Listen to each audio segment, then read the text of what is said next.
नमस्कार, आप देख रहे हैं मुद्दा गरम। मैं हूं आपके साथ हितेश व्यास।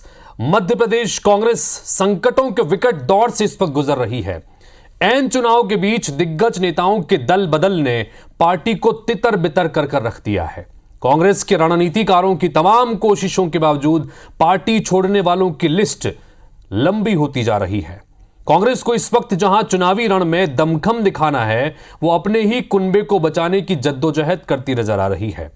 कल मालवा की अहम सीट इंदौर से पार्टी प्रत्याशी अक्षय कांति के सियासी बम से जख्मी हुई कांग्रेस को आज ग्वालियर चंबल के दिग्गज विधायक रामनिवास रावत ने बड़ा झटका दे दिया। ऐसे में सवाल यह है कि आखिर क्यों कांग्रेस का हाथ छोड़ रहे हैं नेता? क्या दल बदल से कांग्रेस के चुनाव प्रचार पर असर पड़ेगा? और सबसे बड़ा सवाल यह कि क्या अपने नेताओं को बचाकर रख पाएगी कांग्रेस? इसी पर आज बातचीत करेंगे। हमारे साथ में तीन मेहमान जुड़ रहे हैं। भारतीय जनता पार्टी के प्रवक्ता डॉक्टर दुर्गेश केसवानी जी, कांग्रेस पार्टी के प्रवक्ता नीलाभ शुक्ला जी और वरिष्ठ पत्रकार सरमन नगेले जी। आप तीनों का बहुत बहुत स्वागत है। आपसे चर्चा की शुरुआत करें उससे पहले इस रिपोर्ट के जरिए जरा समझिए कि किस परिस्थितियों से इस वक्त कांग्रेस पार्टी मध्य प्रदेश में गुजर रही है।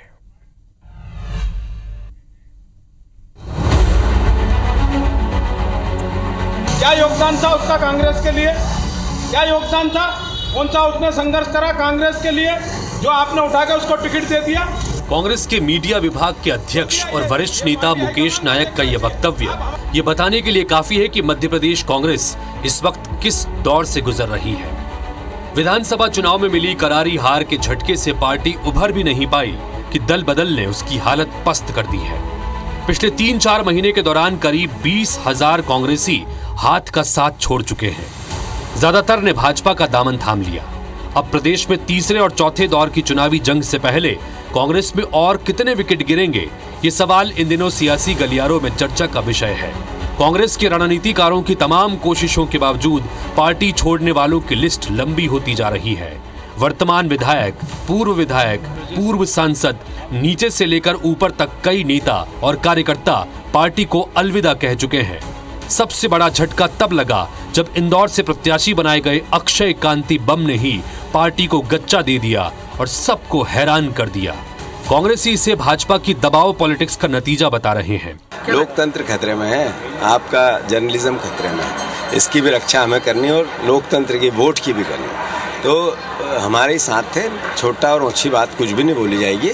भगवान उनका भला करे, ईश्वर उनकी मनोकामना पूरी। लोग पहले आते थे राजनीति में त्याग के लिए, सेवा के लिए, लेकिन आज लोग राजनीति का व्यवसाय का माध्यम बना लिया है और जो व्यवसाय करने वाले लोग हैं वही कांग्रेस पार्टी छोड़ के भारतीय जनता पार्टी की सत्ता ग्रहण कर रहे हैं। एक के बाद एक मिल रहे झटकों से पार्टी के नेता और कार्यकर्ता हताश हैं और अपनों से ही मिल रहे धोखे से गुस्से में भी हैं और ये नाराजगी पार्टी के ही आला नेताओं के खिलाफ निकल रही है। टिकट ताकत से मांगा था कि इससे अच्छा चुनाव लड़ूंगा, मगर पैसे को देखते हुए हमारे कांग्रेस के नेताओं ने टिकट दिया। क्यों दिया उसको? क्या योगदान था उसका कांग्रेस के लिए? क्या योगदान था? कौन सा उसने संघर्ष करा कांग्रेस के लिए जो आपने उठा के उसको टिकट दे दिया? क्यों दिया? ये पार्टी हाईकमान को देखना चाहिए। आप हमारे जैसे कार्यकर्ताओं को मार रही कांग्रेस। हमने जब टिकट मांगा दमदारी से मांगा, हम लड़ेंगे चुनाव, और आज भी हम यहाँ अकेले खड़े दमदारी से, मगर वो निकल गया, हम बताते फिर उसको। जाहिर है चुनाव के वक्त जहां कांग्रेस को प्रचार के मैदान में दमखम लगाना है, उस वक्त पार्टी अपने कुनबे को बचाने की जद्दोजहद में लगी है। हालत ये हो गई है कि हर दिन इसी आशंका में गुजरता है कि आज कौन सा नेता पार्टी को दगा दे देगा। भाजपा जहां मिशन मोड में प्रदेश की सभी 29 सीटों को जीतने की रणनीति पर काम कर रही है, तो कांग्रेस हर बीतते दिन के साथ अपने बिखरते कुनबे को बचाने की चुनौती से जूझ रही है। ऐसे में कैसे कांग्रेस मैदान में लड़ेगी, ये बड़ा सवाल है। Bureau report, IBC 24।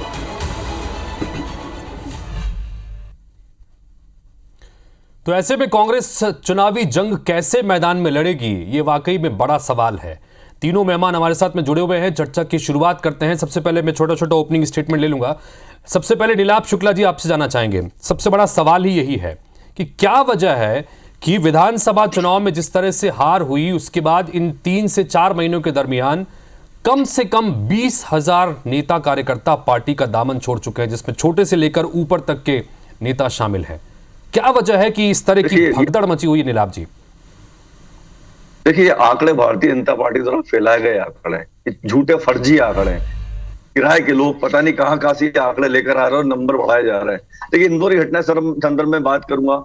ये जो हो रहा है, ये 2 चरण में जो चुनाव हुए हैं, इसे भाजपा को अपनी जमीन खसकती नजर आ रही है। अब ये उसी हथकंडे पर आ गई है। देखिए, ये उपहास का विषय नहीं है, ये विषय चिंता का विषय है। यदि इन्हें अभी नहीं रोका गया तो जो सूरत में हुआ, जो चंडीगढ़ में हुआ, जो खजुराहो में हुआ, जो इंदौर में हुआ, वो पूरे देश में होगा। ये लोकतंत्र का गला घुटने का प्रयास है, लोकतंत्र खत्म करने का प्रयास है, संविधान को खत्म करने का प्रयास है। मैं फिर आपसे कह रहा हूं, ये टीका टिप्पणी का प्रश्न नहीं है, कांग्रेस पे कीचड़ उछालने का प्रश्न नहीं है। आम जनता के बीच बहुत सवाल खड़ा करता है कि आखिर किस ओर हम जा रहे हैं। किस तरह ये टीका टिप्पणी का विषय वाकई में नहीं है। आपने बड़ी महत्वपूर्ण बात कही। यहाँ पर इस चर्चा को करने का मकसद नीलाभ जी, यहाँ पर इस चर्चा को करने का मकसद टीका टिप्पणी करना नहीं है। इसका मकसद यह है कि एक मुख्य विपक्षी पार्टी इस वक्त कितनी मजबूत होना चाहिए विपक्ष, ये बहुत सभी जानते हैं लोकतंत्र में। ऐसी स्थिति में किसी पार्टी की इस तरह की स्थिति हो जाना, चुनाव के समय हो जाना, 2 चरण अभी बाकी हैं मध्य प्रदेश में, और ऐसे में इस तरह से जो लगातार ये दौड़ भाग मची हुई है, ये भागम भाग जो मची हुई है, इसी को लेकर हम जानने समझने की कोशिश कर रहे हैं। चलिए, मैं आपसे आपके आगे भी बातचीत करता रहूंगा। डॉक्टर दुर्गेश केशवानी जी, लगातार आरोप ये लग रहे हैं कि भारतीय जनता पार्टी एक तो ये जो तमाम नेताओं के शामिल होने के आंकड़ों को फर्जी तरीके से उन आंकड़ों को सामने रख रही है, दूसरा ये कि एक जबरन का दबाव नेताओं के ऊपर बनाया जा रहा है, जिसकी वजह से कांग्रेस पार्टी के नेता दामन छोड़ रहे हैं। बताइए दुर्गेश जी। देखिए, निश्चित रूप से ये आंकड़े ये फर्जी लगेंगे, ये समीक्षा नहीं कर रहे, ये सिर्फ आरोप आलोचनाओं के रस पर सवार होकर बात कर रहे हैं। जब शांति से बैठ के ये जब समीक्षा करेंगे, मंथन करेंगे, तो इनको सब समझ में आ जाएगा कि कौन गया है, कौन कहाँ गया है, और हम क्यों विचलित होंगे। दो हम तो जीत रहे हैं, हम तो पूरी की पूरी सीटें मिशन 29 को लेकर हम आगे हैं। देश में हम 400 पार को लेकर आगे, और जनता का साथ मिल रहा है। और अनेक कांग्रेस के नेता इसलिए कांग्रेस छोड़ रहे हैं कि न तो उनके पास नेता है, न नीति है, न नियत है, इसीलिए इस तरह की बातें सब करेंगे। हम इनके आरोपों से कोई चिंतित नहीं है। हम अपने विजयी अभियान को जारी रखते हुए, जो हमारा प्रदर्शन 14 में 27 सीटों का था, फिर 19 में जब हमारा 28 का था, 2024 में हम 29 में से 29 मिशन 29 को लेके आगे बढ़ेंगे। इनको आरोप लगाने दीजिए, इनको आलोचनाएं करने दीजिए। मेरी एक सलाह है, इनको एक अच्छा विपक्ष हम चाहते हैं, तो ये जरूर आत्मचिंतन करें, अवलोकन, अपनी जो समीक्षा होती है उसकी समीक्षा करें कि क्यों इनके पूर्व केंद्रीय मंत्री, क्यों इनके विधायक, क्यों इनके महापौर, क्यों इनके ब्लॉक स्तर तक 4.5 लाख से ज्यादा कार्यकर्ता पार्टी छोड़ चुके हैं, क्यों वो कांग्रेस को डूबता हुआ जहाज मान रहे हैं। मेन चुनाव में से जब कोई अपना नामांकन वापस ले ले, ये समझ लीजिए जहां से उनके प्रदेश अध्यक्ष जीतू पटवारी जी भी आते हैं, वहां पे भी अगर जीतू पटवारी जी संभाल नहीं पा रहे, असफल अक्षम नेतृत्व कांग्रेस का है। चलिए, मैं इस पर बात करता हूं, नीलाभ जी से इस पर जरूर बात करेंगे। सरमन नगेली जी को भी एक बार चर्चा में शामिल कर लेते हैं।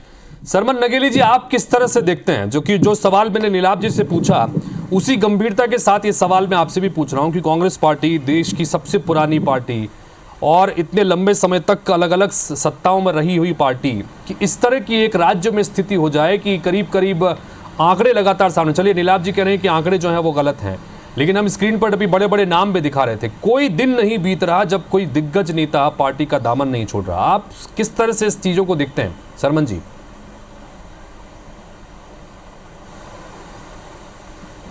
देखिए तेजी, कांग्रेस पार्टी को न केवल मध्य प्रदेश के नेताओं को बल्कि देश के नेताओं को आत्मचिंतन करना चाहिए, समीक्षा करना चाहिए, और इस बात पर ध्यान देना चाहिए कि आखिर उनके दल से लोग पार्टी छोड़कर क्यों जा रहे हैं।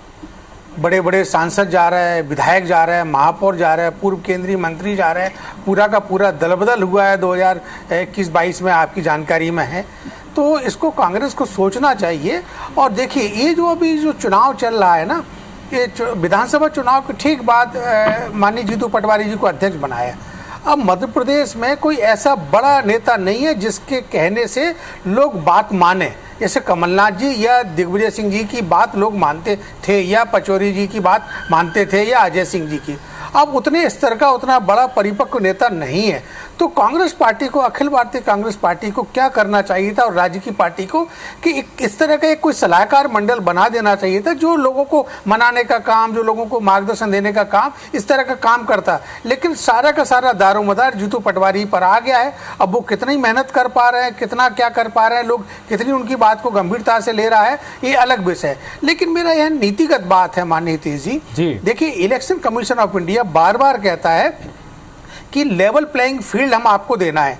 तो मेरे को तो ये लेवल प्लेइंग फील्ड जो है ना, ईसीआई तो अच्छा काम कर रहा, लेकिन ये राजनीतिक दलों का भी काम है कि लेवल प्लेइंग फील्ड दें। और जब एक दल बार बार ये कहता है कि हम राजनीतिक शुचिता की राजनीति करते हैं और राजनीतिक शुचिता पर हम अटल रहते हैं, तो ये जो दल बदल हो रहा है ये कम से कम राजनीतिक शुचिता तो नहीं है। और ये तो शर्मा जी, क्या आप भी इस बात को स्वीकार करते हैं कि राजनीतिक दबाव है इन नेताओं के ऊपर, जिसकी वजह से ये दल बदल हो रहा है? चूंकि अक्षय कांति बम जिसे प्रत्याशी बनाया गया, नामांकन वापसी के कुछ मिनट पहले तक जो ये है, कांग्रेस पार्टी के तमाम नेता ये दावा कर रहे थे कि बहुत मजबूती से वो इंदौर में चुनाव लड़ रहे हैं और उनके जीत के दावे तक हो रहे थे, लेकिन कुछ मिनटों बाद वो पलट गए और उसके बाद बीजेपी में शामिल हो गए। तो क्या आपको भी लगता है कि राजनीतिक दबाव है?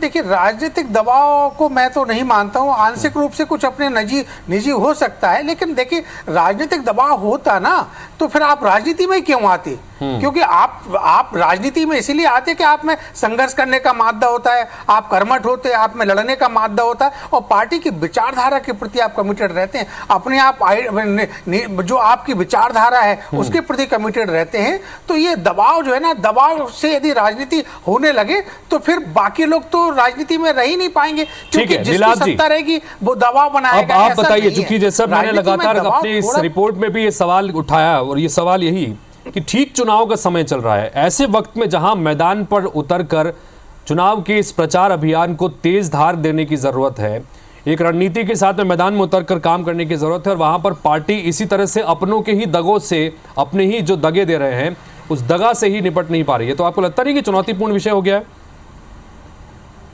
चुनाव प्रचार अभियान हमारा बिल्कुल जमीनी स्तर पर चल रहा है। आप देखिए राहुल जी की भारत जोड़ो यात्रा, न्याय यात्रा पूरे प्रदेश पैदल नाम दिया।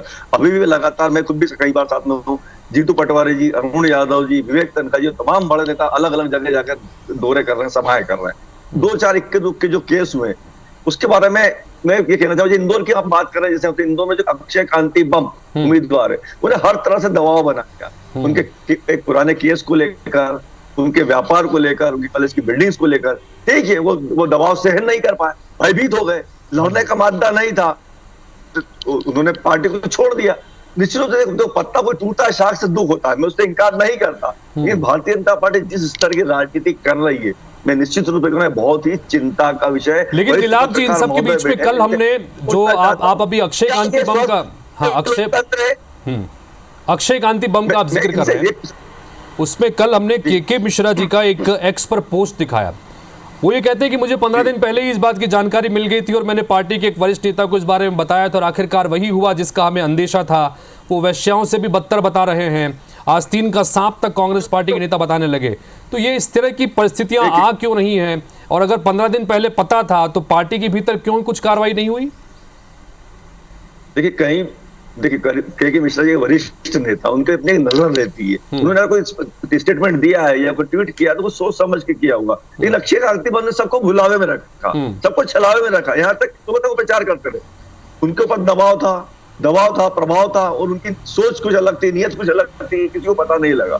और निश्चित रूप से हम इसको कह रहे हैं, ये जो भी हो रहा है, मैं आपसे फिर रिपीट कर रहा हूँ, ये स्वस्थ लोकतंत्र की निशानी नहीं है। मैं फिर रिपीट कर रहा हूँ, ये टिप्पणी का विषय नहीं है, ये उपवास का विषय नहीं है, ये कांग्रेस की दुक्का छीनी का विषय नहीं है। ये विषय है देश के लोकतंत्र का, जो खजुराहो में हुआ, जो सूरत में हुआ, जो चंडीगढ़ में हुआ, जो इंदौर में हुआ। अगर ये सत्ता निरंकुश तो है ही, अगर ये सत्ता को और निरंकुश कर देंगे तो ये देश व्यापी होगा, तब लोकतंत्र हाशिए पर आ जाएगा। देखिए ये बहुत बड़ा सवाल है, ये देश की जनता को सोचना चाहिए। ठीक है, निश्चित रूप से इसके देश की जनता डॉक्टर दुर्गेश जी आपसे जानना चाहेंगे, भारतीय जनता पार्टी ये कहती है कि हमारे पास केंद्र सरकार में केंद्र की 10 साल की लेगेसी है। बेहतरीन काम भारतीय जनता पार्टी ने किया। राज्य में भी लगातार लंबे समय से आपकी सत्ता है, डबल इंजन की सरकार चल रही है।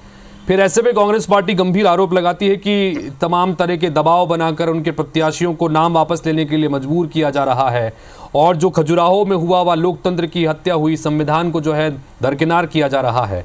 इन सब चीजों की जरूरत क्यों पड़ रही है? दुर्गेश जी क्या कहेंगे इनके ऊपर?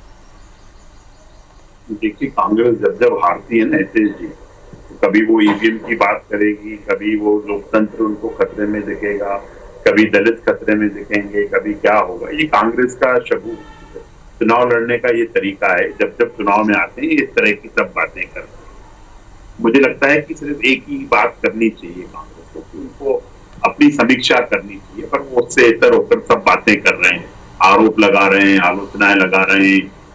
स्तर देखिए के मिश्रा जी का किस स्तर पर बातें कर रहे हैं। क्यों आपके पास ऐसा? और अगर आप आरोप लगाने का काम कर रहे हैं तो एक तो आरोप सिद्ध करिए। दिग्विजय सिंह चिल्लाते थे कि खरीद फरोख्ती। हमने बड़ी विनम्रता से इस बात को कहा कि अगर खरीद फरोख्त कहीं हुई तो उसके साक्ष्य प्रस्तुत करिए, उसके प्रूफ दीजिए, उसको एविडेंस दीजिए, उसको जनता के बीच में है। जनता क्यों विश्वास करेगी आप पे? फिर आप दूसरा एक आरोप का भी फिर ये आरोप लगाने चाह रहे हैं। अब ये इनको लोकतंत्र की हत्या दिखने लग गई। जी नीलाभ जी जवाब दीजिएगा, आप कुछ कहना चाह रहे थे। नीलाभ जी, विश्व का बड़ा दल है और उस दल में अनेक कार्यकर्ता आ रहे हैं। आप डबल विषय पे आ रहा हूँ मेरे केशवानी हितेश जी, आप डबल इंजन सरकार की बात कर रहे थे। अगर डबल इंजन सरकार विकास नहीं करती तो ठीक है दुर्गेश जी, एक बार नीलाभ जी को सुन लेते। नीलाभ जी कुछ कहना चाह रहे हैं। नीलाभ जी बोलिएगा। नीलाभ जी बोलिए। देखिए, भाजपा के मित्र जब चुनाव के 2 चरण हो चुके थे, इनकी जमीनी हकीकत मालूम पड़ गई। ये मोदी जी का झंडा लेके निकले थे, मोदी जी की गारंटी अभी भी झंडा लेके निकले। हम अभी भी मिशन 29 को लेकर आगे बढ़ अच्छा ठीक है। अरे दुर्गेश जी आप बोलिए। नीलाभ जी बोलिए, सुन रहे हैं आपको, सुन रहे हैं। नीलाभ जी बोलिए। हम किस चीज से मना कर रहे हैं? आप इधर की बात मत करो। लोगों ने पूछा कि आपको गारंटी दी 25 से 2 करोड़ जहाज प्रतीत हो रहा है रोज। अभी आज ही रामनिवास रावत जी आए। एक करके बोलिए प्लीज, एक करके बोलिएगा। सुन नहीं पा रहे, एक करके बोलिएगा। दुर्गेश जी आपके पास आ रहा हूँ। महापौर ने मुरैना की महापौर ने सदस्यता दी भाजपा की। तो जनता और कांग्रेस के लोग, देश की जनता, प्रदेश की जनता माननीय मोदी जी की गारंटी पे विश्वास। दुर्गेश जी एक करके। दुर्गेश जी आ रहा हूँ। दुर्गेश जी आपके पास आ रहा हूँ। 1 मिनट में नीलाभ जी की बात सुन लो, फिर आपके पास आ रहा हूँ। नीलाभ जी बोलिएगा। महिला सुरक्षा की बात की थी, लेकिन मणिपुर की महिलाओं के बाद आप नजर उठाकर भी नहीं देख रहे। आपके सांसद महिला खिलाड़ियों का यौन उत्पीड़न कर रहे, उसके बारे में चर्चा नहीं करते। गारंटी उसकी मानी जाती है जिसकी पुरानी गारंटी आप पूर्ण हुई हो। जब आप जनता के बीच गए मोदी की गारंटी का झंडा लेके, तो जनता ने आपको आईना दिखाया। उसके बाद आपकी बौखलाहट, आप वही अपने पुराने हथकंडे पर आ गए। इसी तरह तोड़फोड़ की जाए, साम दाम दंड भेद करा जाए, जिस तरह। चलिए नीलाभ जी, इन सब के बीच में चुनौतियां अब कांग्रेस के सामने ज्यादा है, ये आप भी स्वीकार कर रहे हैं। ठीक है नीलाभ जी, ये अब चुनौतियां आपके सामने आप भी स्वीकार कर रहे हैं। 29 सीटों पर जंग थी, जिसमें से 2 सीटों पर करीब भारतीय जनता पार्टी की जीत तय है। तो 2-0 तो यहां पर पहले ही हो गया।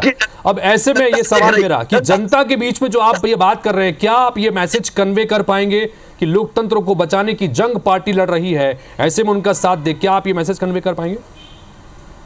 देखिए, जनता सब देख रही, जनता समझ रही है। इस तरह मोदी जी झूठी गारंटी पे चुनाव लड़ने आए थे, उसके बाद ये अपने हथकंडों पर आ गए। कई मंगलसूत्र की बातें करने लगे, कभी ये खेले कि आपकी संपत्ति चुरा लेंगे।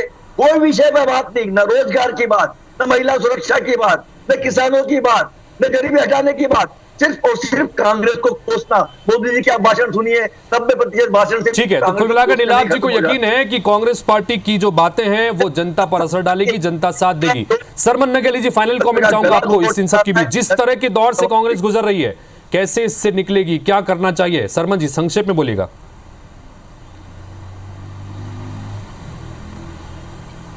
देखिए तेज जी, बहुत मुश्किल दौर से कांग्रेस पार्टी न केवल मध्य प्रदेश में पूरे देश में गुजर रही है, और कांग्रेस पार्टी को इस ओर ध्यान देना चाहिए कि अभी भी ठीक है कि अभी 2 फेज़ हो गए, अभी 5 फेज़ और पूरे देश में बचे हैं, मध्य प्रदेश में 2 फेज़ बचे हैं।